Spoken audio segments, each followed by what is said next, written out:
Okay, so when you did the voice of Krillen, right? Was that the Funimation version or the Ocean Dub version? Funimation. Awesome.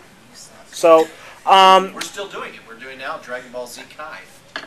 And you're still the voice of Krillen? Yeah, I'm still the voice of Krillen. Yeah! Ha, bitches!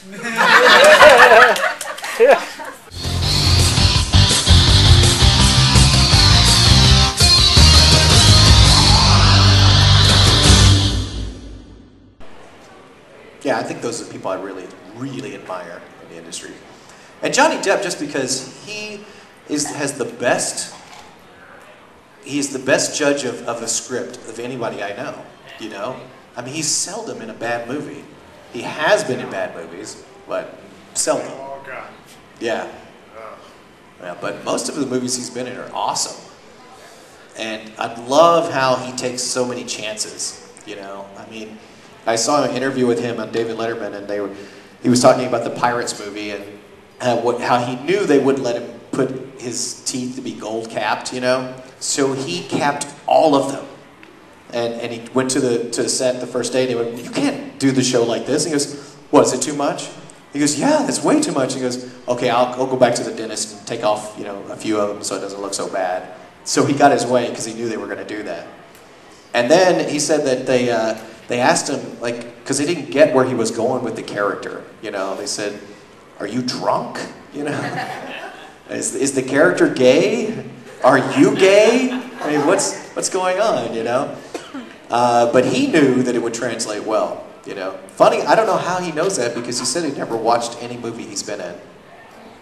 How could you go your whole life making a career, knowing that you're in that big of demand, and never see yourself at all?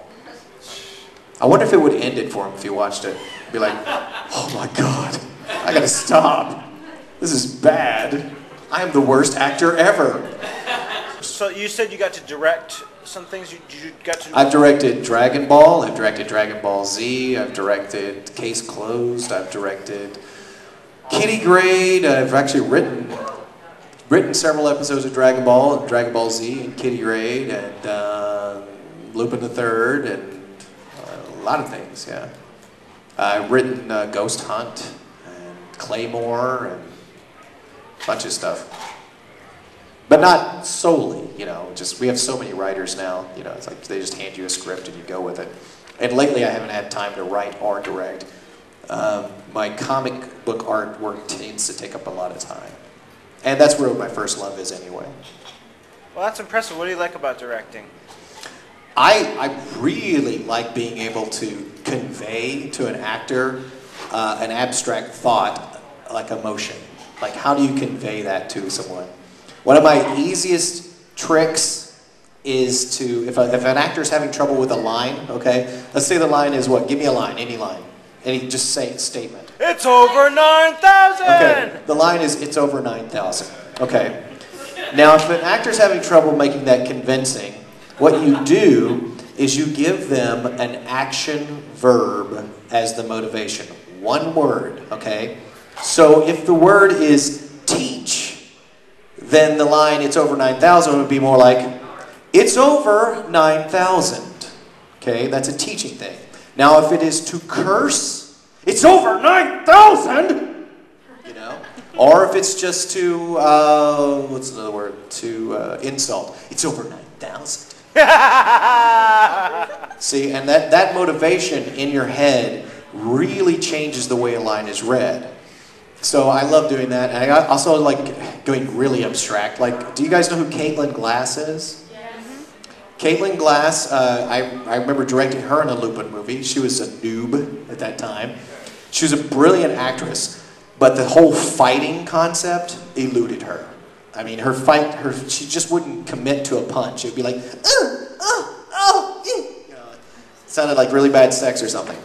So I said, "Caitlin, have you ever been in a fight?"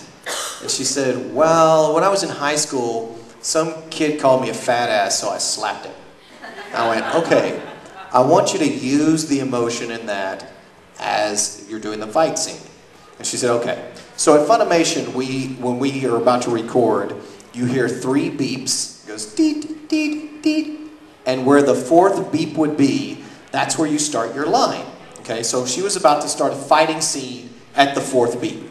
So I'm sitting at my desk, she's behind the microphone, and this is what you hear. Deet, deet, deet, fat ass. And then she started kicking ass. She was like, ha, ha, just crazy. She went nuts. And so I think that was the best moment of my directing career to convey that. And I got to call Caitlin Glass a fat ass. She's nowhere near a fat ass. She actually has played Wonder Woman at Six Flags many times, so she's a very nice ass. I hope that goes on YouTube, by the way, so Caitlin can see that I said that she has a nice ass. Caitlin Glass, you have a nice ass. Who does she play again? Who does she play? That was in a, God, I don't remember. It was one of the Lupin movies. She played the girl, you know, of that episode. I can't even remember which. It might have been Island of Assassins. I think that's what it was. Yeah. Yes? What point in your life did you decide you wanted to pursue voice acting, like commit to it? You know, I really committed to it when I became Toonami Tom. You know, I at first I was doing Krillen and having fun doing Krillen, but I wasn't thinking this is my career. But when I got Toonami Tom, then I said, okay, it's time to commit to this. And luckily, you know, my years of theater training helped out in that quite a bit. I mean, most of the really good voice actors, I think, come from a theater background anyway. Chris Sabat comes from an opera background, but still just the same. And that's why he has such an amazingly flexible voice, you know, because he was an opera singer, you know. Any other questions about opera singers? Yes? I was wondering, do a lot of voice actors tend to go to the realm of like musical and singing? Because it seems like knowing their own pitch, a lot of them do their own side bands, music. That is true. And that's a good observation. I'm in 2 bands right now. Yeah, Johnny and Vosh is a band, of course. Was awesome. If you guys missed it last night, it was a good show, right? Yeah. They played, what was that club? Tom Greeny's, yeah. Great show. That was amazing. My favorite thing of what Johnny did was the songs that he just made up. Weren't those awesome? He sang to that one girl, Melanie, and just made up a song about Melanie. It was just awesome. And then he did a song about potatoes, I think. Idaho, Idaho, no, we're all just hoes. It was awesome. Yeah, most of them have musical talent. Sean Schimmel, the voice of Goku, he actually was a professional French horn player and played for an orchestra. And that story always amazes me because here's a guy who really reached the epitome of what someone in his career would want to reach. And he gave it up to be Goku, you know? Yeah. But if you get to see the Dragon Ball Z Kai version, he is actually singing the opening song now. So it's actually sung by Goku. And he does a really kick-ass version of it, so check it out. There's a lot of musical talent. But you know what? I think in the arts, no matter what form it takes, comes from the same source. And I don't know what that source is. It could be God, it could be the Force, it could be Yoda. I don't know what it is. But it all comes from the same place. And so you will find that if someone is talented in one area, they are probably talented in several areas. And it's just what they find an affection or an affinity to. You know, like for me, I love art in any form it takes. So I want to be a part of it. I am not a good singer, but I want to be in a band just because it's an art form, you know, and I want to see what my take on that art form is. And, you know, I draw comic books. And it's when you do pursue a lot of things, it takes you a long time to get really good at it because you're getting very slow increments, right? When I played Dungeons and Dragons when I was in high school, I only played one time. And I started to play it because I heard a kid went insane playing it. And so I was like, yeah, I'm going to go insane playing Dungeons and Dragons.